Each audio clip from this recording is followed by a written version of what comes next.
یہ بات جان لیں کہ کیا یہ نیچرل ڈیزاسٹر ہے جو ہمارے پہ آیا ہے، جیسے یوسف علیہ السلام کے دور میں آیا تھا جب وہ ایجپٹ کے فائنانس منسٹر تھے تو 7 سال کا قحط آیا تھا، یا عمر بن خطاب کے دور میں جو ایک فیمن آ گیا تھا، یا یہ آرٹیفیشلی مینوفیکچرڈ ہے؟ جہاں تک میرا اندازہ ہے اور مجھے پتہ ہے، جتنا مجھے جیو پولیٹکس کا پتہ ہے، میں تو سمجھتا ہوں کہ it's not a natural disaster, rather it is product of interest based economy, unequal distribution of wealth, جو ایک کلٹ ہے، جو 1% ہے جو دنیا کا، یہ ایک آرٹیفیشلی مینوفیکچرڈ اور ایک اٹس رزلٹ آف دیئر کہ رچ امیر سے امیر ہوتا جائے اور جو غریب ہے وہ غریب سے غریب ہوتا جائے۔ اور ہمارا جو اسلام ہے اور ہمارا جو عقیدہ ہے وہ 2 چیزوں کو سیپریٹ نہیں کرتا، مورالٹی کو اور فزیکل ایونٹس کو۔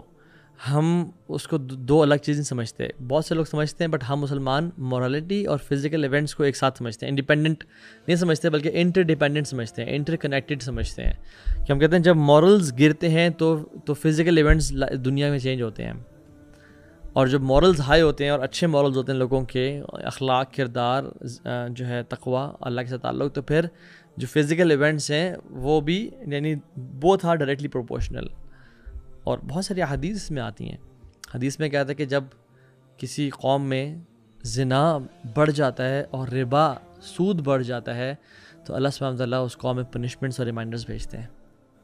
آج پوری دنیا میں دیکھ لیں، حدیث میں آتا ہے کہ جو قوم ناپ مکیال والمیزان میں کمی کرتی ہے، ناپ تول میں، اللہ تعالیٰ اس میں فیمن نازل کر دیتے ہیں اور اپریسو رولرز بھیج دیتے ہیں اور سیویئر پاورٹی اس میں نازل کر دی جاتی ہے۔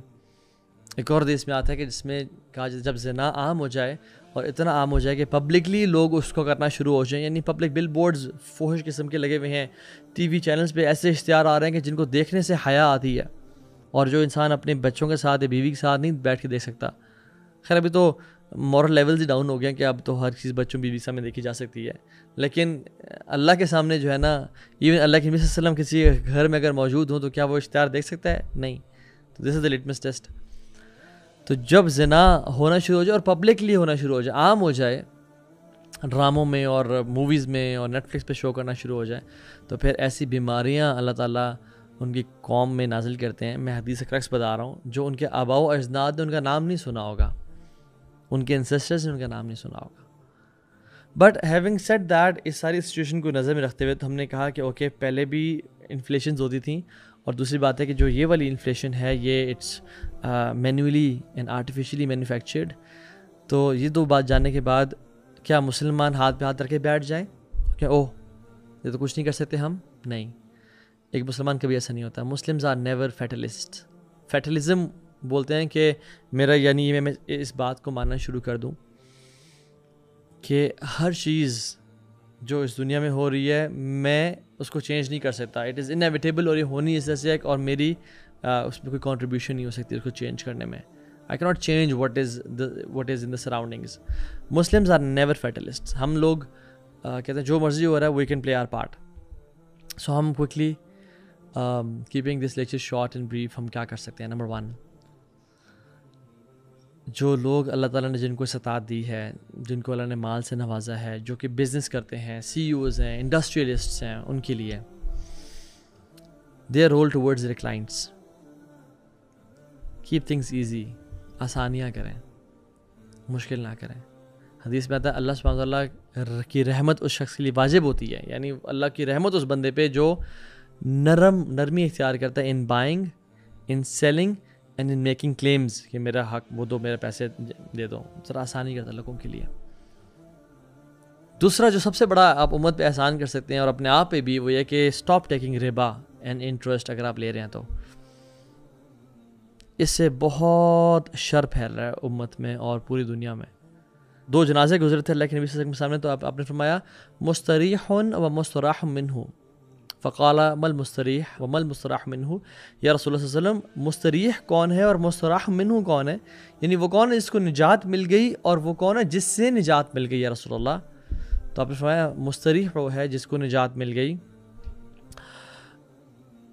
جو عبداللہ تھا، اللہ کا نیک بندہ تھا، اور وہ تقوی والا تھا, اس کو دنیا کے ٹائٹنس اور دنیا کی جو ایک مشکلیں ہیں ان سے نجات مل گئی. اب وہ اللہ تک ہمیشہ ہمیشہ کی جنتوں میں چلا گیا, وہ تو اس کو نجات مل گئی. اور جس سے نجات ملی وہ شخص تھا جو گناہ گار تھا, عبد الفاجر تھا, گناہ کرتا تھا, زنا کرتا تھا, چوری کرتا تھا, شراب پیتا تھا, سود لیتا تھا, غلط جھوٹ بولتا تھا. اس سے دنیا کے لوگوں کو نجات ملی کہ اس کے جانے سے اب دنیا کے حالات بہتر ہو جائیں گے, اب پرندوں پہ زیادہ بارشیں برسیں گی, اب مزید اللہ تعالیٰ کی رحمت اس دنیا میں آئے گی, بیکاز اس بندی کی وجہ سے اللہ کی رحمت اس دنیا میں آنے سے رکی ہوئی تھی. سو کہنے کا مطلب یہ ہے کہ جب انسان گناہ کرتا ہے تو بہت ساری بلیسنگز ہیں جو اللہ کی رک جاتی ہیں. ہمیں موسیٰ علیہ السلام کی قوم کا واقعہ نہیں پتہ کہ جب بارشیں نہیں ہو رہی تھیں تو سب مل کے دعا استسقاء کے لیے گئے اور اللہ سے دعا کی, اللہ بارشیں برسا دیں. اللہ تعالیٰ نے کہا کہ ایک تمہاری قوم میں ایسا انسان ہے جو کہ 40 سال سے گناہ گار ہے, اس نے کہا وہ نکل جائے, میں بارشیں برسا دوں گا. تو اس نے خیر توبہ کر لی اور اللہ تعالیٰ نے بارشیں برسا دیں. وہ لمبی سٹوری ہے. تو ایک انسان ایک گناہ کی وجہ سے بارشیں روک دی جاتی ہیں یار. تو میں اور اگر آپ سود کھا رہے ہیں, اور میں ایسا سوچتا ہوں کہ جو کنونشنل بینکس ہیں ان میں مسلمان کام کر رہے ہیں یا سارے کفار کام کر رہے ہیں؟ مسلمان کام کر رہے ہیں, عبداللہ, عبد الرحمن, عائشہ, فاطمہ کام کر رہے ہیں. حیرانگی والی بات ہے, اور ہمیں حیا نہیں آ رہی.